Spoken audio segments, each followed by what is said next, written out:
kemudian Bapak Presiden Prabowo Subianto menyinggung soal AHY. Gaya-gaya ini kan sebenarnya gaya-gaya lama yang pernah dilakukan oleh Jokowi akhir-akhir ini, akhir-akhir periode. Dan itu dilakukan Prabowo sejak awal. Melihat bagaimana kemudian AHY dipuji bahwa ya mungkin saja ada Presiden SBY, ada Presiden AHY gitu kan. Ini semua orang suatu saat akan Bapak Prabowo pada waktunya, semua orang suatu saat akan senang Bapak Presiden Prabowo pada waktunya.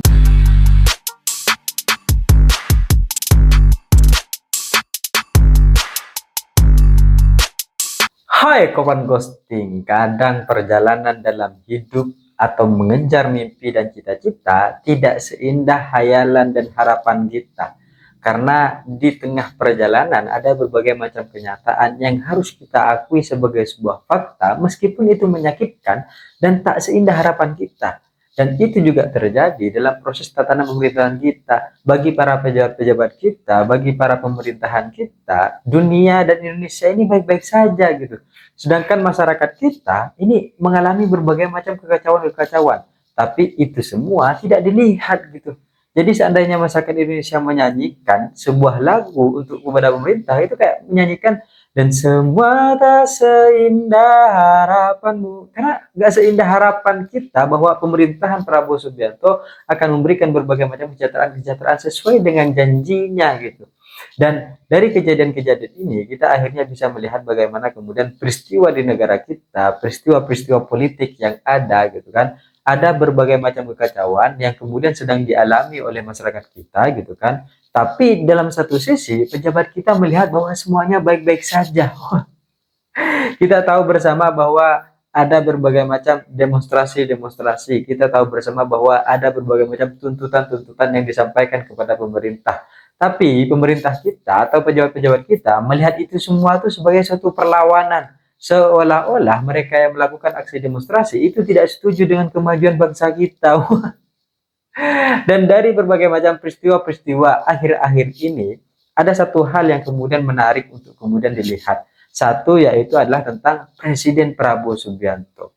Kita tahu bahwa selama 100 hari ini ada berbagai macam peristiwa, ada berbagai macam kritik, ada berbagai macam gejolak politik yang terjadi. Tapi hari ini kita melihat Prabowo Subianto sebagai presiden yang sudah 100 hari lebih bekerja sebagai presiden. Kita melihat ternyata ada yang berbeda dari gaya Prabowo Subianto sebagai presiden.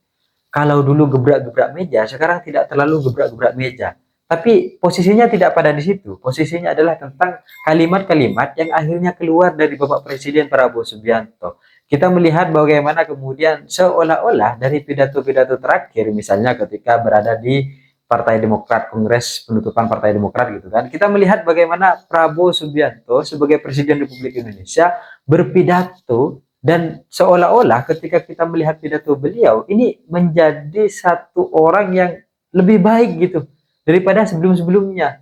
Catatan sejarah masa lalunya gak ada gitu. Dan Prabowo terlihat lebih friendly, Prabowo terlihat lebih asik. Seolah-olah orang kalau ngelihat Bapak Prabowo Subianto sekarang berpidato, orang tuh jadi seneng gitu. Orang tuh jadi punya harapan bahwa Indonesia akan maju, orang tuh jadi punya suatu mimpi bahwa kita ini akan sejahtera, orang tuh punya satu keyakinan yang diberikan kalau Bapak Prabowo ini baik gitu. Karena dari berbagai macam pidatonya gak ada tuh narasi-narasi negatif yang kemudian disampaikan oleh Prabowo. Dan ada semacam gaya-gaya yang berubah dari pidato-pidato Bapak Prabowo Subianto. Kita melihat bagaimana kemudian Bapak Presiden Prabowo Subianto menyinggung soal AHY. Gaya-gaya ini kan sebenarnya gaya-gaya lama yang pernah dilakukan oleh Jokowi akhir-akhir ini, akhir-akhir periode. Dan itu dilakukan Prabowo sejak awal. Melihat bagaimana kemudian AHY dipuji bahwa ya mungkin saja ada Presiden SBY, ada Presiden AHY gitu kan. Ini kan satu pidato politik yang sebenarnya kalau disampaikan secara serius bisa jadi masalah. Tapi ketika dibawakan dan semuanya merasa senang dan nyaman, oh ini nih yang jarang untuk ditemukan gitu. Dan perubahan gaya pidato ini baru terjadi hari ini bagi Prabowo Subianto. Sebelum-sebelumnya gak ada tuh cara-cara pidato yang demikian tuh gak ada gitu. Nah, apalagi narasi-narasi persatuan yang kemudian Bapak Presiden Prabowo sampaikan gitu. Narasi-narasi persatuan yang disampaikan tuh seolah-olah ketika kita ini tidak bersatu atau ada berbagai macam perbedaan-perbedaan yang pada akhirnya hanya menggagalkan berbagai macam tujuan visi mimpi Indonesia kita, ini menjadi bagian yang buruk gitu. Sehingga poin plusnya lagi, Prabowo menjadi orang yang lebih baik lagi. Dan narasi-narasi perbedaan misalnya, bahwa ya sudahlah, ya yang satu, dua, dan tiga semuanya bersatu gitu kan. Pada akhirnya semuanya harus bersatu, demokrasi ala Indonesia. Seolah-olah perbedaan-perbedaan ini memang harus disatukan gitu, dan tidak usahlah ada berbagai macam perbedaan-perbedaan yang cukup signifikan atau kritik-kritik yang cukup keras gitu kan, karena pada akhirnya kita punya satu mimpi yang sama, kita punya tujuan yang sama, di hati kita sama untuk Indonesia Raya, untuk kemajuan dan kemakmuran Indonesia. Ini kan satu kalimat yang kemudian satu pidato yang pada akhirnya menghantarkan Bapak Presiden kita pada satu citra positif yang sangat baik sekali dan disenangi oleh seluruh masyarakat. Jadi nggak ada tuh yang kemudian nggak senang ketika Prabowo menyampaikan pidatonya gitu. Entah ini karena beliau sedang didukung oleh banyak kalangan, atau memang perubahan gaya ini dilakukan agar semakin dekat dengan orang-orang gitu. Karena dari berbagai macam hal ini, pada satu titik kesimpulan, sadar atau tidak sadar, orang yang pada akhirnya tidak sejalan dengan Bapak Presiden Prabowo, ya seolah-olah orang yang kemudian sakit hati ketika kalah pilpres gitu kan, atau orang yang memang tidak menginginkan Indonesia ini maju, seolah-olah kritik-kritik itu berasal dari antek asing. Ini kan repot gitu.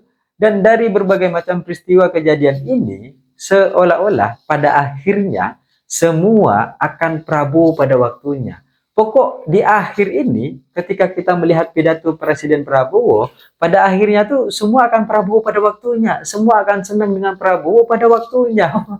Jadi gak ada bagi Prabowo Subianto, bagi pemerintahan, bagi pejabat-pejabat negara kita, bahwa Indonesia gelap gitu. Aksi demonstrasi, anggaran gitu, gak ada. Bagi pejabat-pejabat kita, bagi pemerintahan kita, Indonesia terang.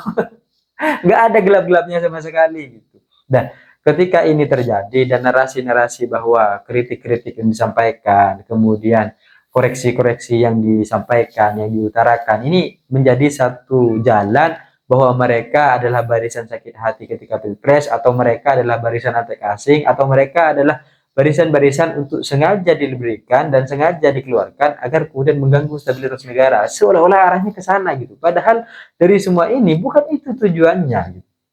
Jadi kalau kita melihat hari ini aksi demonstrasi tentang Indonesia gelap, nggak ada tuh, nggak berlaku. Bagi Bapak Presiden, Indonesia terang. Indonesia demonstrasi anggaran tentang pendidikan, semuanya nggak ada, dihapus. Semuanya seolah-olah tidak ada dan tidak pernah ada. Padahal itu kan memang pernah terjadi dan disampaikan dalam proses anggaran-anggaran yang dialokasikan oleh kementerian-kementeriannya sendiri gitu. Tapi ketika itu disampaikan dan bermasalah, seolah-olah itu tidak pernah ada. Kita kan sebenarnya bertanya-tanya tentang kejelasan itu saja gitu. Bahwa pada akhirnya kemana sih anggaran efisiensi ini akan diberikan? Kemana alokasinya? Kalau memang ada alokasi-alokasi baru, tentu akan ada perubahan-perubahan dalam APBN baru gitu. Kan itu pada intinya. Tapi ketika semua itu dilakukan secara langsung, ya kan, tanpa tata kelola yang kemudian seharusnya mekanisme sebagainya, ya sudahlah, gak ada gitu. Pokoknya tujuan kita baik. Iya gak apa-apa, tapi repot juga gitu pada akhirnya. Dan ketika kita sebagai orang masyarakat Indonesia memiliki hak untuk kemudian menyampaikan kritik, mengingatkan, ini nih narasi yang kemudian muncul, kita nih bagian dari sakit hati pilpres yang kalah kemarin. Kita nih bagian sakit hati yang tidak pernah menang kemarin. Padahal kan sebenarnya kasus tentang Indonesia gelap itu nyata, ya kan? Kasus tentang LPG yang langka itu nyata, keresahan di masyarakat itu nyata, dan berbagai macam narasi-narasi bahwa di dunia kita, di negara kita sulit mencari kerja itu juga nyata gitu. Tapi bagi pemerintahan itu tuh semacam narasi memutarbalikkan, seolah-olah itu gak ada di Indonesia. Ini kan repot gitu kalau kita mengingatkan, tapi satunya ngeyel.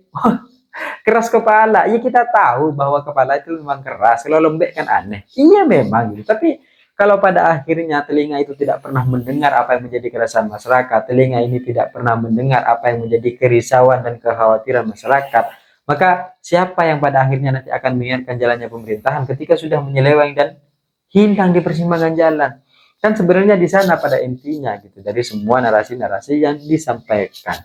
Tapi ketika semua itu ternyata pemerintah melihat bahwa ya semuanya ini hanya hanyalah permainan-permainan gitu kan, seolah-olah Bapak Presiden atau orang-orang dekat Presiden ini paling tahulah tentang bagaimana cara kerja Indonesia ini.